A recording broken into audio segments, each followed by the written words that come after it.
নমস্কার বন্ধুরা, আমি অনিরুদ্র। তোমরা কেমন আছো? আশা করি তোমরা খুবই ভালো আছো, আর আমি অনেক অনেক ভালো আছি। আবার তোমাদের কাছে একটা মিনি ব্লগ নিয়ে চলে এলাম। আর এদিকে দেখো ঠাকুর ঘরটা আমি ভালো করে ঝাঁট দিয়ে দিচ্ছিলাম, যেহেতু আমাদের মাটির ঠাকুর ঘর। এদিকে দেখো ছোট্ট করে আমার মুখটা দেখিয়ে দিলাম। আর এদিকে দেখো পেথে নিয়ে চলে গেলাম ফুল তোলার জন্য। আর এদিকে দেখো কত গাঁদা গাছ লাগিয়েছি এবারে আমরা।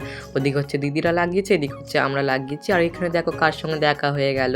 তারপরে একটা একটা করে গাঁদা ফুল তুলে মানে ঝুড়ি পেতেটার মধ্যে রেখে দিলাম, ঝুড়ি বা পেতেটার মধ্যে রেখে দিলাম।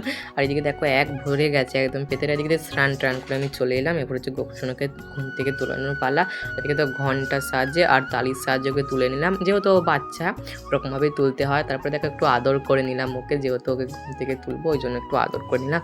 আর এখানে দেখো ওকে স্নান করার জন্য ফুল আর জল আর হচ্ছে তুলসী পাতা দিয়ে ভালো করে ওর মুখটা ধুইয়ে নিয়ে তারপর ওর মাথায় জল দিয়ে স্নান করিয়ে নিলাম। আর এদিকে দেখো এখন স্নান করছে, তোমাদের কেমন লাগছে অবশ্যই জানাবে। আর এখানে দেখো ওকে মানে গাটা মুছিয়ে তারপরে ক্যামেরার সামনে নিয়ে চলে এলাম। তোমাদের কেমন লাগছে অবশ্যই কমেন্ট করে জানাবে। কার কার বাড়িতে আছে গোপসোনা তোমরা কমেন্ট করে অবশ্যই জানাবে। আর এদিকে দেখো সাজিয়ে ওকে নিয়ে চলে এলাম। আর এদিকে পিনের সাহায্যে মানে মাথা একটা মুকুটের মতো লাগাবো বলে ওই পিনটা গেঁথে মানে ফুলটা গেঁথে ওর মাথার উপরে লাগাবো। আর এদিকে দেখো গোপসোনা বসে আছে, ওই মাথার উপরে আমি ফুলটা লাগিয়ে দিলাম। তো চলো আবার নেক্সট মিনি ব্লকে দেখা হচ্ছে। তো চলো বাই।